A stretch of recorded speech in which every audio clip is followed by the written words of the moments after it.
नमस्कार, आप देख रहे हैं गाजवान न्यूज। खबर आजमगढ़ के तबरपुर क्षेत्र से, जहां पर अखिल भारतीय महिला जागृति संस्थान ने महिलाओं के उत्थान के लिए, महिलाओं के स्वरोजगार के लिए कदम उठाते हुए बैठक की। बैठक में बताया कि आम महिलाओं को स्वरोजगार कैसे मिले और स्वरोजगार के लिए किन कार्यों को किया जाना चाहिए, इन सब चीजों पर चर्चा करते हुए बताया कि क्या नाम है आपका?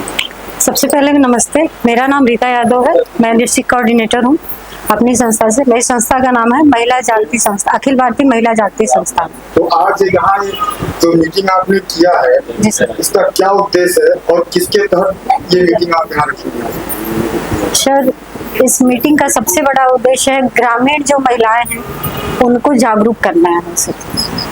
उनकी जागरूकता के लिए उनकी कानूनी व्यवस्था बताई गई, उनके क्या अधिकार सरकार से मिले हैं, व्यवस्थाएं मिली हैं उस चीज के लिए। और सर सबसे बड़ी फाइट हम लोग की स्वरोजगार की है सर। स्वरोजगार हर साल आता है सर, लेकिन कहीं भी गांव में ग्रामीण महिलाओं के पास उनको नाम तक नहीं पता है, आने की तो बात ही छोड़िए है सर। हमने प्रयास किया है सर कि वो व्यवस्था को इनके बीच लाया जाए और इनको प्रशिक्षित करा के इनसे काम करवाया जाए सर। इसकी शुरुआत कब से? सर ये 2020 में आई थी आजमगढ़ में, और मैं पहले डिस्ट्रिक्ट कोऑर्डिनेटर बनी इस संस्था से। 4 साल से मैं वर्क में हूँ सर, जबकि मुझे एक पैसा मैं NGO से नहीं मिलता।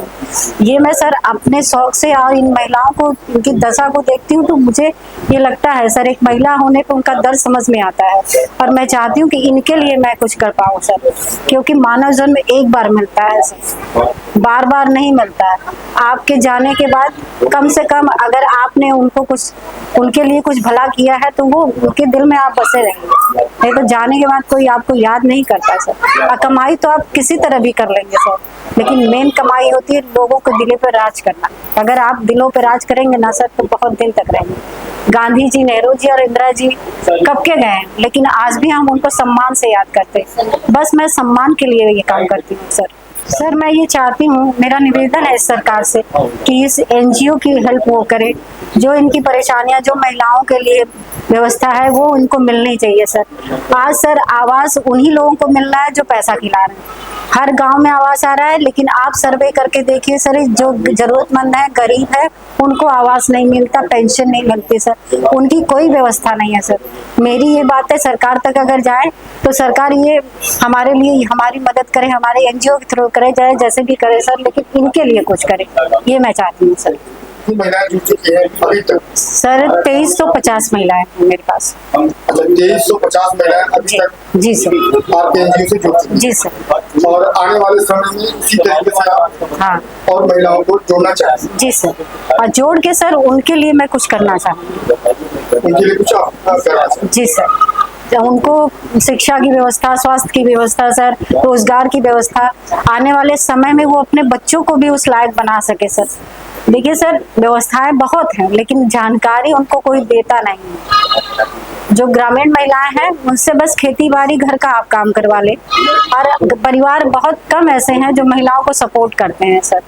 मैं भी एक महिला हूँ सर, मैं भी जानती हूँ किस जंग से मैं आज यहाँ खड़ी हूँ, कितनी लड़ाइयाँ मैं लड़ती हूँ। मैं अकेले हूँ इस परिवार में, सारी व्यवस्था मुझे देखनी रहती, फिर भी मैंने अपना फॉर्म और ये NGO और अपने घर का पूरा ख्याल रखा है सर। तो मैं चाहती हूँ कि ऐसे उनको भी बनाया जाए सर, वो लोग भी आगे जाएं, किसी चीज के लिए उनको परेशानी ना हो सर, और अपनी बात वो व्यवस्था सब जान सके और अपने अधिकार के लिए लड़ सके सर। आज कितनी महिलाओं के साथ उत्पीड़न हो रहा है ना सर। आप मीडिया वाले हैं, आप इस बात को जानते हैं, लेकिन क्या वो अपनी आवाज उठा पाती है? नहीं उठा पाती।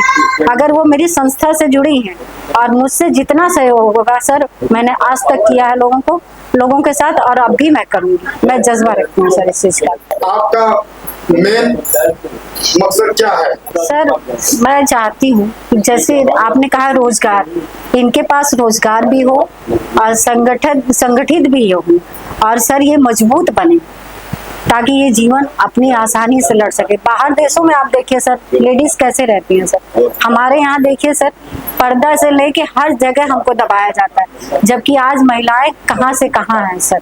अभी आपने देखा था ऑपरेशन सिंदूर, सोफिया जी को मैं सैल्यूट करती हूँ। ऐसी महिलाओं को, मेरी महिलाएं भी उतना ही वो रखती हैं, अपने अंदर गट्स रखती हैं सर, लेकिन उनको कोई बताने वाला, जगाने वाला नहीं है। मैं इस व्यवस्था को आगे लेके जाना चाहती हूँ और उनका अधिकार उनको दिलाना चाहती हूँ।